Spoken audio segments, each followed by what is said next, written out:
A very good evening to you and welcome to the main news at 7, coming to you live from Kuwait City from the news studios on KTV2. I'm Adib Shahaber. Our top stories tonight: the Council of Ministers reviews preparations being made for the UN ceremony honouring His Highness the Emir after naming him as the humanitarian leader.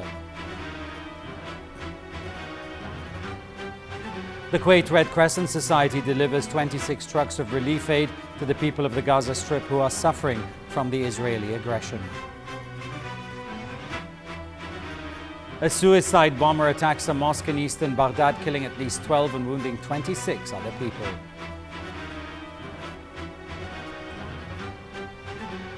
And the French President François Hollande dissolves the government after a cabinet feud.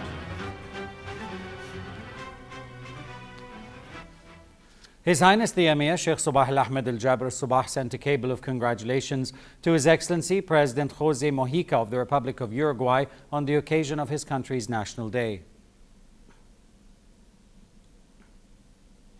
His Highness the Deputy Emir and Crown Prince Sheikh Nawaf AlAhmed AlSabah sent a cable of congratulations to His Excellency President Jose Mojica of the Republic of Uruguay on the occasion of his country's National Day.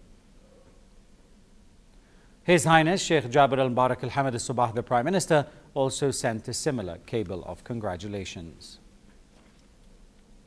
His Highness the Deputy Emir and Crown Prince Sheikh Nawaf AlAhmed al-Sabah received at his Diwan at the Sif Palace today His Excellency the Minister of State for Cabinet Affairs, Acting Minister of Justice and Acting Minister of Foreign Affairs Sheikh Mohammed Abdullah al-Mubarak al-Sabah, and His Excellency the Foreign Minister of Malaysia Datu Seri Hanifa Hajaman and his accompanying delegation on the occasion of his visit to the country. Talks in the meeting focused on bilateral cooperation and means of boosting them in different domains to serve the interest of their friendly peoples.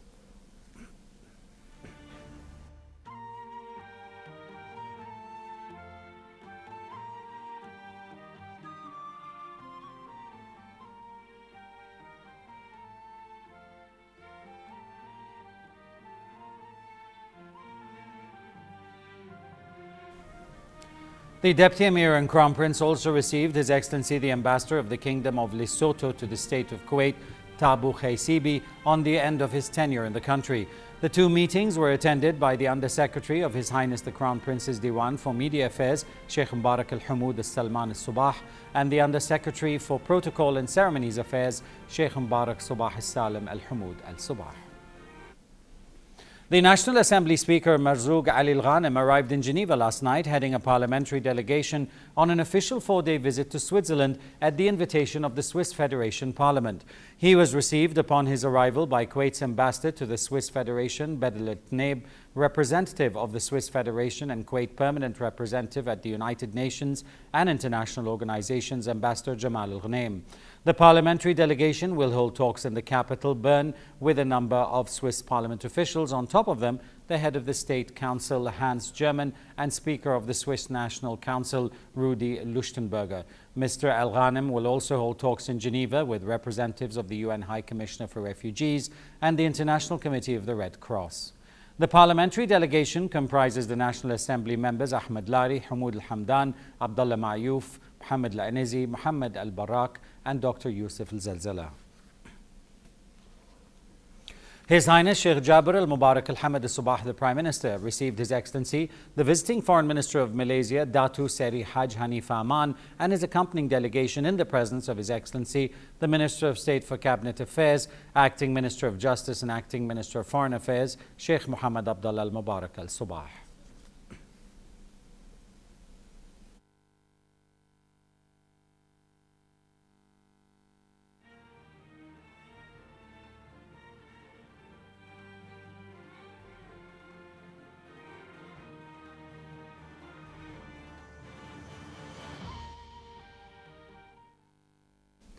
Still in Kuwait, the Council of Ministers took note in its weekly meeting at the Sif Palace today under the chairmanship of His Highness Sheikh Jabir al-Mubarak al-Hamid al-Sabah, the Prime Minister, of two messages to His Highness the Emir from the President of Benin related to the American-African Summit, which convened in Washington earlier this month, and from the President of Sierra Leone, in which he expressed concern about the dangers of the Ebola disease which has hit parts of his country.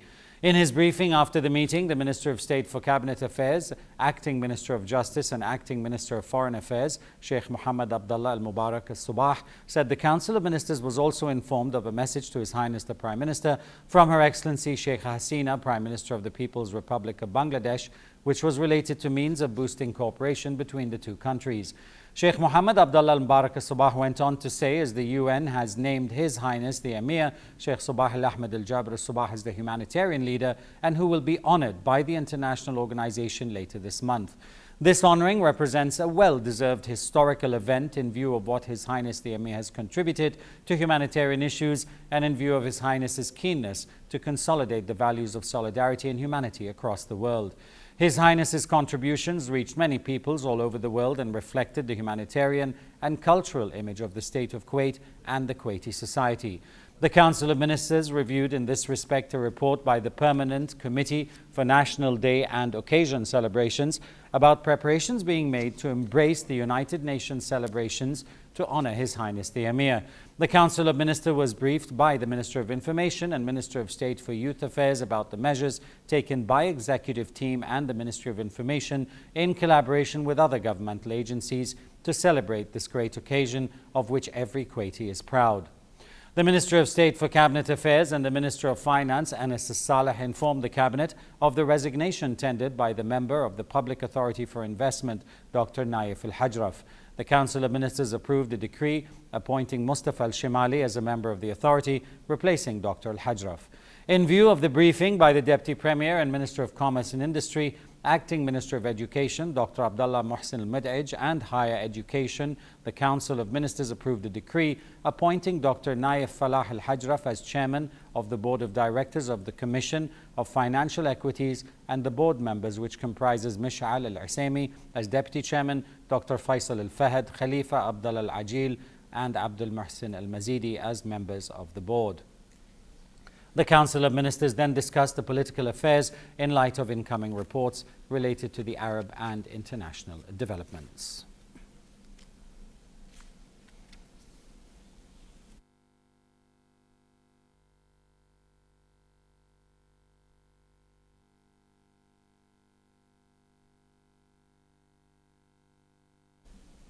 The Minister of State for Cabinet Affairs and Acting Minister of Justice and Minister of Foreign Minister Sheikh Mohammed Abdullah Mubarak Al-Sabah received today the visiting Malaysian Foreign Minister Dato Sri Anifah Aman. During the meeting, the two sides discussed ways of boosting bilateral relations and issues of common concern.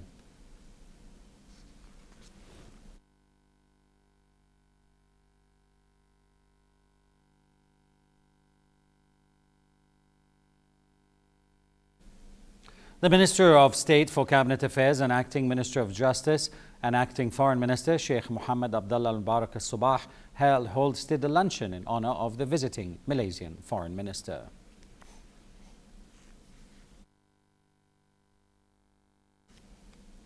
Kuwait Red Crescent Society announced that 26 trucks carrying relief, medical materials and water entered Gaza Strip today to assist the Palestinian people who are suffering from a heavy shortage of supplies and basic commodities as a result of the Israeli aggression.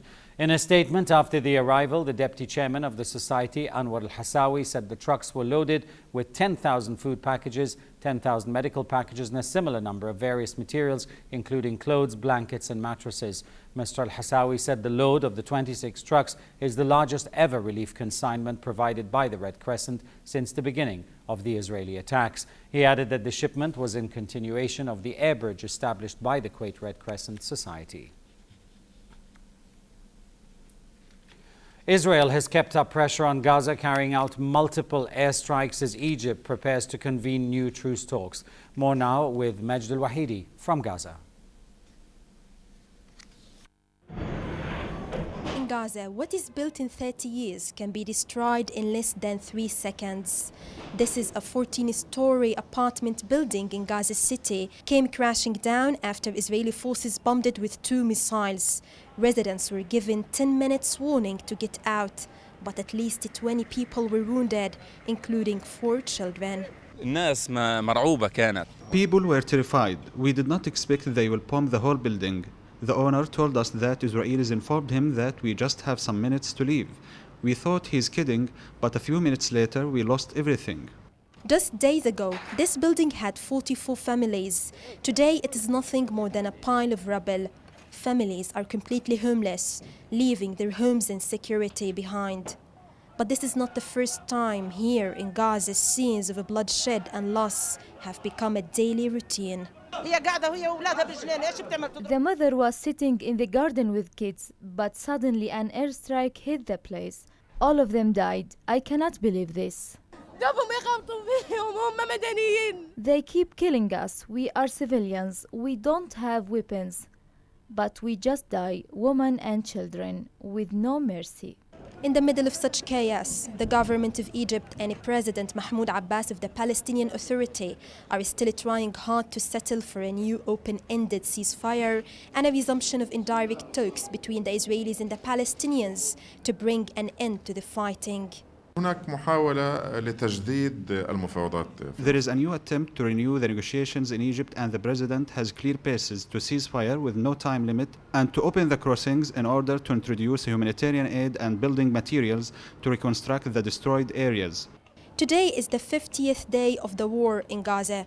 Human rights organizations continue to call all governments and international bodies to raise their voices against Israel's war crimes committed against humanity. Israel calls this war Operation Protective Edge, yet many believe it is completely the opposite. For both Israel and Palestine, this protective edge is nothing but a destroyed peace and stability. Majlou Hadi, Kuwait TV, Gaza. Over to Iraq now. An Iraqi officials say a suicide bomber attacked a mosque in eastern Baghdad today, killing at least 12 and wounding 26 other people. A police officer said the bomber blew up his explosive-laden vest among worshippers as they were leaving the mosque after noon prayers in the new Baghdad area. Meanwhile, Iraq's Prime Minister-designate called on the country's numerous militias and tribes to come under government control and stop acting independently. Today, adding that discussions between political rivals to form a new government were constructive and positive. The comments by Haider al-Abadi came at his first press conference since accepting the nomination to be Iraq's next Prime Minister, underlining how he's attempting to address the worries of the country's militias who are targeting the prayers in religiously mixed areas. Egypt's foreign minister today has called for an international push to disband militias in neighboring Libya, where weeks of inter-militia fighting has wreaked havoc in the country. Egypt's foreign minister, Sameh Shoukry, declared the escalation of violence in oil-rich Libya poses a threat to the entire region and called for a joint front to disband all militias without exception. The Egyptian top diplomat spoke today at a Cairo gathering of Libya's neighbors. It was attended by Tunisia, Algeria, Sudan, and Chad. The French Prime Minister Manuel Valls presented his government's resignation today after accusing the Economy Minister Arnaud Montebourg of crossing a line with his blunt criticism of the government's policies. Valls was asked by President François Hollande to form a new team only 4 months ago. Hollande's office said in a statement a new government would be formed tomorrow in line with the direction the president defined for the country. The country is under pressure from the European Union to get its finances in order, but the economy minister Arnaud Montebourg has questioned whether the austerity tag pressed by the EU will really kickstart French growth. A Ukrainian military spokesman said today that Russian forces in the guise of separatist rebels had crossed into the southeast Ukraine with 10 tanks and 2 armored infantry vehicles aiming to open a new front in the separatist war. The new military thrust by the rebels, which a pro-government militia commander said might be aimed at capturing the government-held port city of Mariupol, appeared to open up a new southern front in the 5-month conflict in Ukraine's east. He added that government forces in the area were sufficient to repel rebel advances. Fighting has been concentrated around the 2 big rebel-held cities of Donetsk and Luhansk to the north. In California, workers are assessing damage and beginning to clean up after a 6-magnitude quake hit California's San Francisco Bay Area, the strongest quake there in 25 years. Governor Jerry Brown in the affected area said that no one was killed, but scores of people sought medical care after yesterday's quake. The quake started fires, cracked roads, caused gas and water leaks, and left dozens of buildings uninhabitable. The city of Napa was one of the worst affected areas, with firefighters tackling around 6 blazes, as well as dozens of burst water mains and gas pipes. Here in Kuwait, the 9th annual summer festival is officially in full swing. Hundreds of participants will gather to take part in a variety of activities offered, from writing workshops to international concerts. This year's festival highlights the talent of the youth with the hope to encourage all who seek arts to develop their creativity and share their gift. Our reporter Badri Saleh shares more. The 9th annual Summer Festival kicked off in a vibrant ambiance as people packed the Desmond Theatre, eager to welcome in another run of film and musical festivity. The 9th annual Summer Festival is a complement to the development Kuwaiti project's culture. And what distinguishes this festival is mainly interested in heritage and also youth. In the opening ceremony, there was many young gifted artists in all forms of art, as well as Kuwaitis representing the heritage of our beloved country Kuwait. The NCCAL and directive of His Highness the Emir, His Highness the Crown Prince and His Highness the Prime Minister are always understanding and supportive of the culture development. Organized by the National Council for Culture, Arts and Letters, this year's festival embraces creativity and education through a host of workshops, offering participants a multitude of activities to choose from, including a writing workshop for up-and-coming authors, theatrical analysis, as well as film openings, local and international plays, and a variety of concerts and lectures, just to name a few. This festival differs because it concentrates on the youth people in general, and we try to make use of their activities and their way of presenting the culture in Kuwait. The Summer Festival aims to shed light on old and new talents and encourage them to develop and grow right here in their own community. From the Desmond Theatre, I'm Badri Saleh, reporting for the English News. And taking a look at how the stock market is faring here in Kuwait. The Kuwait Stock Exchange indices edged lower today to close collectively in the red zone. The price index slipped by 3.3 points to settle at 7,389. The weighted index dropped by 1.6 points to end at 490 points, while the KSX 15 measure retreated by 5 points to close at 1,197. Today's session saw 6,265 spot transactions worth over 26.7 million Kuwaiti dinars traded, against transactions with 5,337 in yesterday's session, so it's a bit more today. They were worth 21.25 million Kuwaiti dinars, with 293.8 million shares changing hands.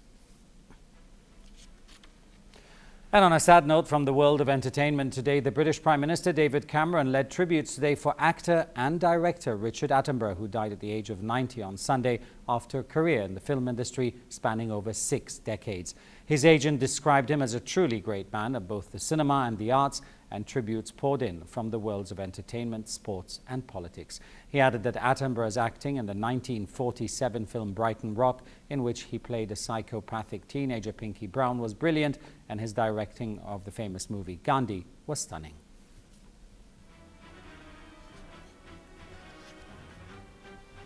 And for a chance to see our reports again, please visit our YouTube channel at MOI Kuwait News. That's all from the newsroom for tonight. Thanks for tuning in, and good night. The Council of Ministers reviews preparations being made for the UN ceremony honoring His Highness the Emir after naming him as the humanitarian leader. The Kuwait Red Crescent Society delivers 26 trucks of relief aid to the people of the Gaza Strip who are suffering from the Israeli aggression. A suicide bomber attacks a mosque in eastern Baghdad, killing at least 12 and wounding 26 other people. And the French President François Hollande dissolves the government after a cabinet feud.